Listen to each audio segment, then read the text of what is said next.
जी sir. नमस्कार दोस्तों, मैं दिग्विजय सिंह आप सबका बहुत स्वागत करता हूं दिग्विजय इकोनॉमिका में।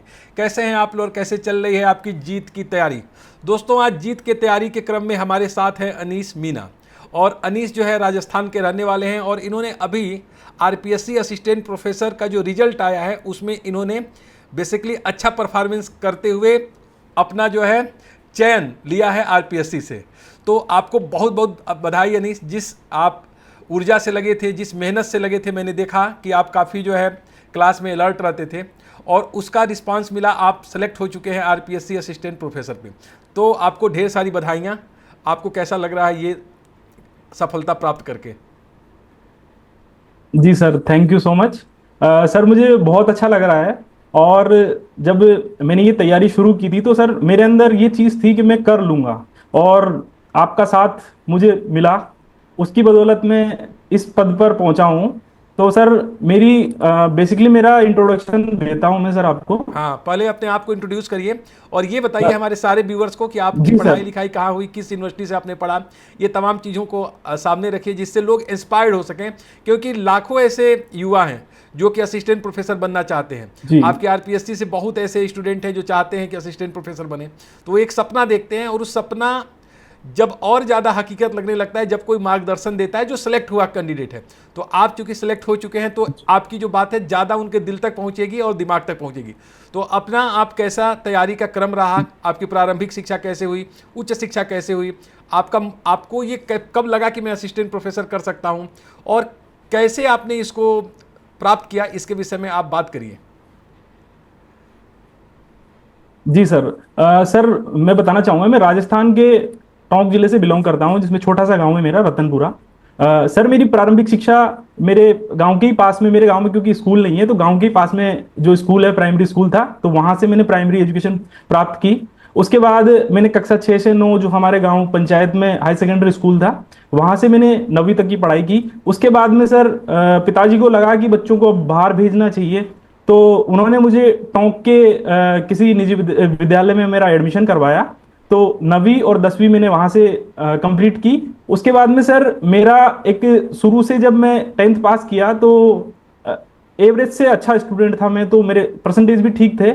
लेकिन मुझे सर इकोनॉमिक्स पढ़ना था क्योंकि मेरे मामा जी ने इकोनॉमिक्स पढ़ी थी सर। अच्छा अच्छा। तो उन्होंने वो कुछ नहीं कर पाए क्योंकि उनकी फैमिली कंडीशंस ऐसी नहीं थी। तो जी। उन्होंने मुझे हमेशा कहा कि नहीं, तू इकोनॉमिक्स पढ़ना। तो सर अच्छा मेरा तब से रुझान था। और मैं मुझे इकोनॉमिक्स पढ़ने के लिए सर मैंने कई स्कूल सर्च किए, तो मुझे टोंक में मुझे स्कूल नहीं मिला। तो फिर केंद्रीय विद्यालय देवली है जो मेरा तहसील लगता है, तो सर वहां मैंने एडमिशन लिया। तो 11th और 12th सर मैंने केंद्रीय विद्यालय देवली से कराया। तो वहां मैंने हिस्ट्री, इकोनॉमिक्स और जियोग्राफी के साथ में मेरी 12th कंप्लीट की। साथ में सर मेरा इकोनॉमिक्स से रुझान था, और एक इकोनॉमिक्स ऐसा सब्जेक्ट था सर जो रटने की बजाय सर ये कंसेप्ट और पर ज्यादा फोकस करता है। जी। और वो कंसेप्ट में जल्दी सीखता था, तो सर मेरा हमेशा मुझे रहा कि नहीं, मुझे ये करना चाहिए। उसके बाद में सर जैसे मेरी 12th कंप्लीट हुई, उसके बाद मैंने बीएसटीसी, जो यहाँ पर प्राइमरी टीचर बनने के लिए सर एक डिप्लोमा होता है, उसके लिए मैंने अप्लाई कर दिया। अच्छा तो सर उसका मैंने जो एंट्रेंस दिया उसमें मेरा सिलेक्शन हुआ। और साथ ही सर मैंने उस टाइम सीयू सीईटी नाम से सर जो सेंट्रल यूनिवर्सिटी में एंट्रेंस एग्जाम होता हाँ था, हाँ। वो भी दिया। तो सर मेरा सेंट्रल यूनिवर्सिटी एडमिशन हुआ और उधर सर बीएसटीसी में भी एडमिशन हुआ। लेकिन सर दिक्कत ये रही कि नंबर किसी और के डाल दिए, तो मुझे मैसेज नहीं मिला सीयू राजस्थान से। तो सर मेरा एडमिशन वहां नहीं हो पाया और मैं बीएसटीसी में जाके मैंने एडमिशन लिया। मेरी बीएसटीसी वहां से मैंने कंप्लीट की सर 2015 में। उसके बाद सर जैसे ही 16 में वैकेंसी निकल गई, तो घर वालों का ये था कि आपको जॉब सिक्योरिटी चाहिए। तो सर मैंने तैयारी करी। 2017 में मेरी पोस्टिंग हुई सर। तो मैं 2017 से ही प्राइमरी टीचर के पद पर कार्यरत था। अच्छा। तो सर उसके बाद में मैंने ग्रेजुएशन भी जो की है वो नॉन कॉलेज की है। हाँ। साथ में मैंने मेरी पोस्ट ग्रेजुएशन सर 2017 में मैंने एडमिशन लिया। एमए प्रीवियस कंप्लीट किया। एमए फाइनल, जब फाइनल एग्जाम चल रहे थे तो सर मेरी चुनाव में ड्यूटी आ गई। अच्छा। ड्यूटी के दौरान सर मेरा इंटरनेशनल ट्रेड का एग्जाम था। तो मैंने कोशिश करी, जिला कलेक्ट्रेट भी गया, लेकिन वहां मेरी ड्यूटी कैंसिल नहीं हुई। तो मुझे वो एग्जाम छोड़ना पड़ा। और उस साल सर मेरा 2019 में मेरा एग्जाम स्कीप हुआ। उसकी वजह से मेरा एमए फाइनल उस 2019 में कंप्लीट नहीं हो पाया। फिर 2020 में सर मैंने वापस एग्जाम दिया। 2020 में मैंने अच्छे परसेंटेज के साथ में मेरा मास्टर कंप्लीट किया, साथ में मेरी जॉब चल रही थी। इसी दौरान सर मेरा 2019 तक ऐसा कोई असिस्टेंट प्रोफेसर बनने का ऐसा कोई रुझान नहीं था।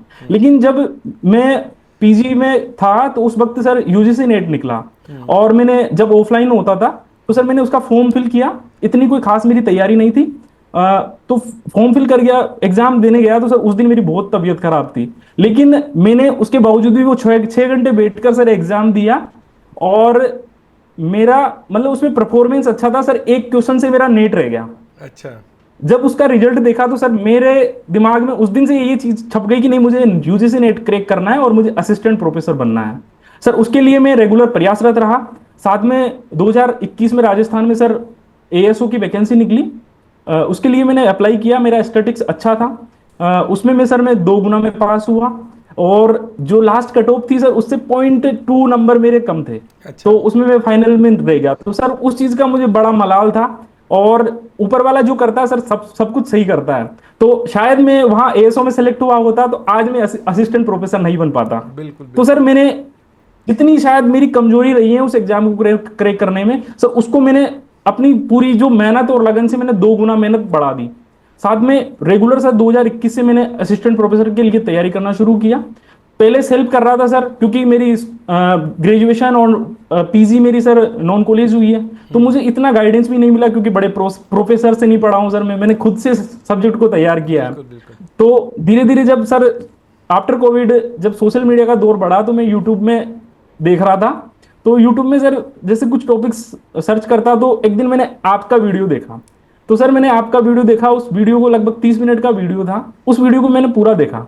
तो मुझे सर बहुत क्लियरली, आप इतनी आसान, इतना टफ टॉपिक था शायद वो, तो उसको आपने पता ही नहीं चला कि कब टॉपिक कंप्लीट हो गया और कब अच्छे से समझ भी आ गया। तो सर मैंने आपके नंबर थे, मैंने आपसे कांटेक्ट किया। साथ में आपने मुझे मार्गदर्शन दिया कि नहीं आप करोगे, और सर आपने उस दिन यही बोला था कि बेटा तुम कर सकते हो। और सर मैंने वही चीज की नहीं, मैं कर सकता हूं, मेरे अंदर पोटेंशियल है। तो मैंने मेरी पूरी जी जान लगा दी सर, पूरी मेहनत से मैंने इस एग्जाम के लिए लगन से तैयारी की है, और मैं यहां पर तक पहुंचा हूं।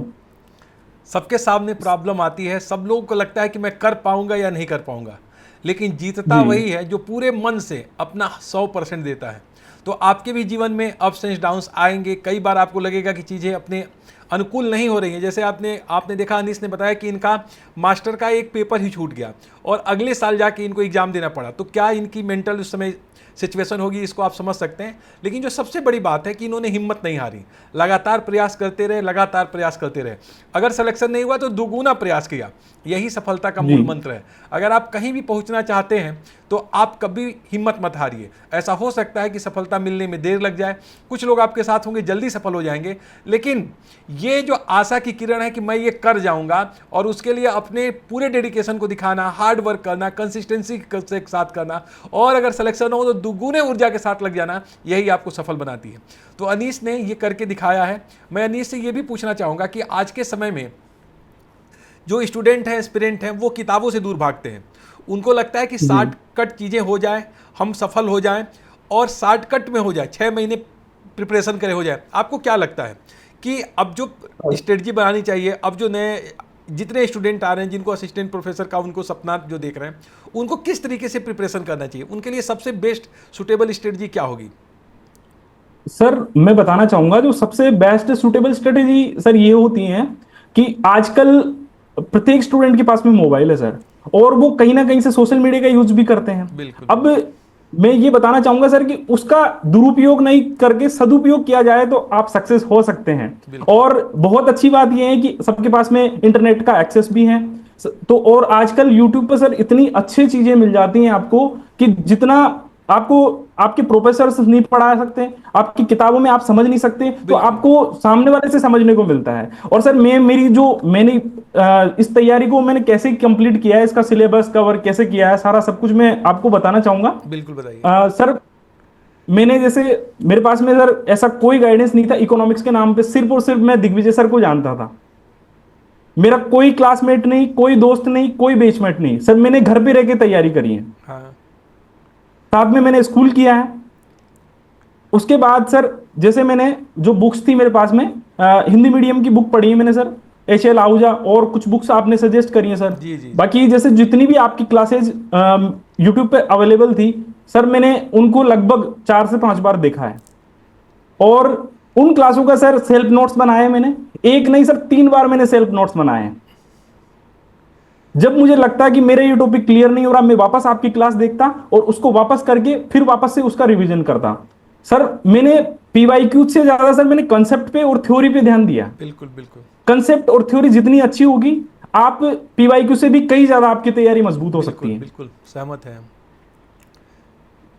तो साथ अनीस, ही आज की जो स्टूडेंट हैं जो असिस्टेंट प्रोफेसर यूजीसी नेट की तैयारी कर रहे हैं, मैं उनको यही कहना चाहूंगा सर कि पहले तो कंसिस्टेंट रहिए, आपकी डेडिकेशन होनी चाहिए, साथ में आपका एक टारगेट क्लियर होना चाहिए कि मुझे ये करना है, मैं इसके लिए पढ़ रहा हूं।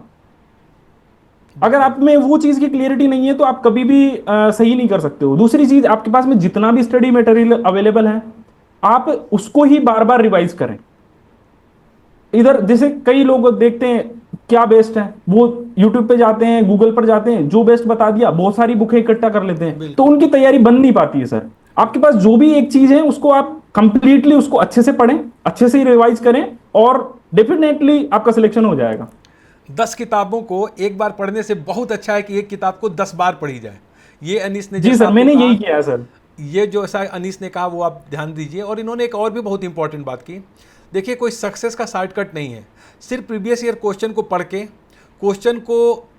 केवल क्वेश्चन को ध्यान देना और कॉन्सेप्चुअल क्लियरिटी अगर आपका नहीं है, तो जब भी कोई क्वेश्चन अगर सेट करने वाला डिफरेंट क्वेश्चन बनाएगा तो आप फंस जाएंगे। इसलिए बहुत इंपॉर्टेंट है कि आपके जो सिलेबस है उसका पूरा का पूरा कंसेप्चुअल क्लियरिटी हो। कभी भी पूरा सिलेबस बिना पढ़े आजकल सिलेक्शन होगा नहीं। आप 100% सिलेबस को कवर करिए और साथ ही साथ इसके ऊपर ध्यान दीजिए कि आपकी कंसेप्चुअल क्लियरिटी कितनी बेटर हो रही है। कॉन्सेप्ट के ऊपर, थ्योरी के ऊपर पूरी तरीके से आप अपना बेस बनाइए, क्योंकि इकोनॉमिक्स पूरा का पूरा कंसेप्चुअल है, पूरा का पूरा थ्योरेटिकल सब्जेक्ट है। इसमें कभी भी शॉर्टकट तरीके से सिर्फ जो है क्वेश्चन सॉल्व करके आप इसको असिस्टेंट प्रोफेसर के एग्जाम, बड़े एग्जाम को आप क्वालिफाई नहीं कर पाएंगे।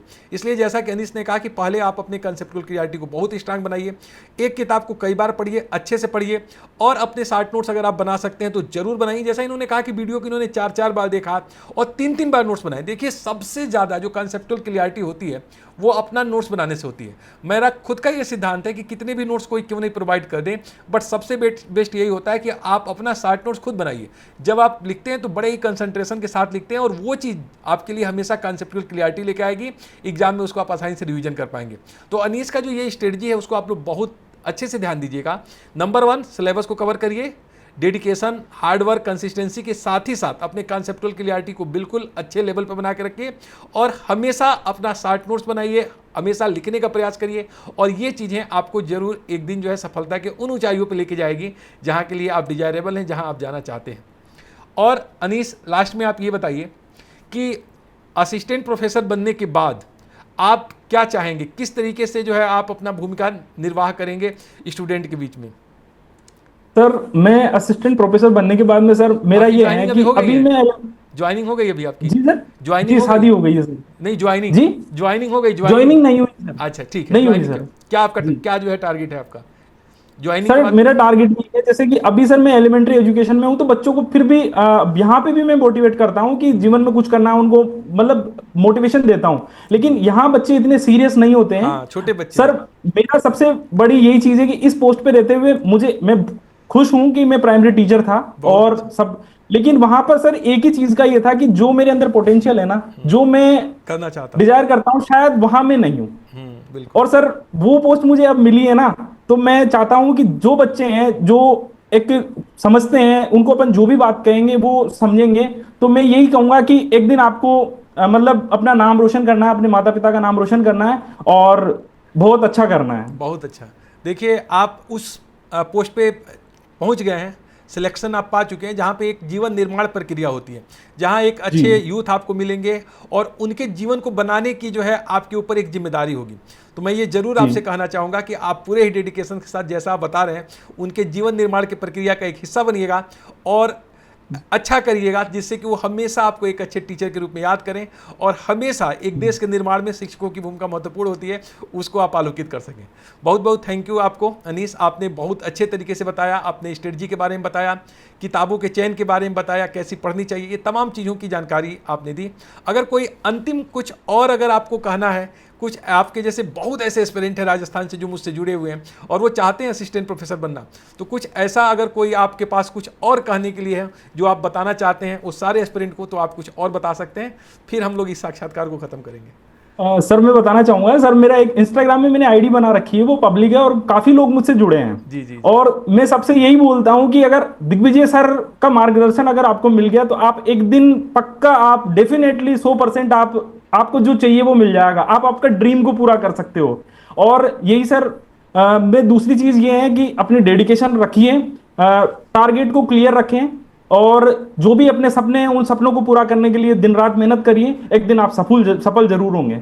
चलिए, बहुत बहुत बहुत आपको थैंक यू, आपने बहुत अच्छे तरीके से लोगों को मोटिवेट किया है स्टूडेंट को, और आपका प्रभाव जो है नो डाउट बहुत लोगों के ऊपर पड़ेगा, और कहीं ना कहीं वो एक दिन असिस्टेंट प्रोफेसर जो बनना चाहते हैं, थोड़ा सा भी अगर उनके अंदर निष्क्रियता आई होगी तो इस आपके इंटरव्यू को देख के उनके अंदर एक ऊर्जा आएगी और जरूर अपने लक्ष्य तक पहुंचेंगे, अपने सपने पूरे करेंगे और माँ बाप के सपनों को भी पूरा करेंगे। थैंक यू जरूर सर। मैं बताना चाहूंगा सर, जैसे मैं सर नॉन कॉलेज स्टूडेंट रहा हूं सर, यूजी पीजी मैंने सब खुद से किया है, और इकोनॉमिक्स जैसा सब्जेक्ट को मैंने खुद से किया है, और मैं एक अच्छी रैंक के साथ में फाइनल सेलेक्ट हुआ हूं। तो सर कर सकते हैं, कई लोग, कई बच्चे ऐसे हैं जो अच्छी यूनिवर्सिटी से पढ़े हैं, अच्छे प्रोफेसर से पढ़े हैं, अच्छे टीचर से पढ़े हैं, तो उनके लिए तो और भी आसान हो जाएगा सर। आप बताइए, आप खुद सोचिए कि अनीस खुद बता रहे हैं कि उन्होंने जो जो इन्होंने एजुकेशन लिया है, बेसिकली ग्रेजुएशन और पोस्ट ग्रेजुएशन जो सबसे ज़्यादा इंपॉर्टेंट है, वो नॉन कॉलेज से किया है, एक तरीके से डिस्टेंस आप लर्निंग बोल सकते हैं, बिना जी शिक्षक जी के। तो आप जरा सोचो कि इनकी डेडिकेशन कितनी स्ट्रांग रही होगी और चीज़ों को समझने के लिए इन्होंने कितना प्रयास किया होगा। तो अगर आपको लगता है कि आपके साथ कुछ चीज़ें पॉजिटिव नहीं हैं, आप बहुत अच्छे यूनिवर्सिटी से नहीं पढ़ रहे हैं, आपके पास बहुत अच्छे प्रोफेसर्स नहीं हैं, फिर भी अगर खुद आप चाहते हैं कि मुझे कुछ करना है, तो आपको कोई रोक नहीं पाएगा। आपको अगर कोई रोक जी सकता है तो सिर्फ आप खुद अपने आप को रोक सकते हैं। बाकी जब आप दृढ़ निश्चय कर लेते हैं, अपने विल पावर को स्ट्रांग कर लेते हैं, तो फिर आपको रोकने वाला कोई दूसरा नहीं है। तो अपने विल पावर को जी सर। 100% स्ट्रांग रखिए, हार्ड वर्क करिए, कंसिस्टेंसी के साथ काम करिए, माता पिता और गुरुओं का आशीर्वाद लेते रहिए, आप जरूर सफलता की उस ऊंचाई पे पहुंचेंगे जहां आपको जाना है। Thank you so much Anees, फिर हम आपसे बात करेंगे। Thank you sir, thank you. Okay, God bless you.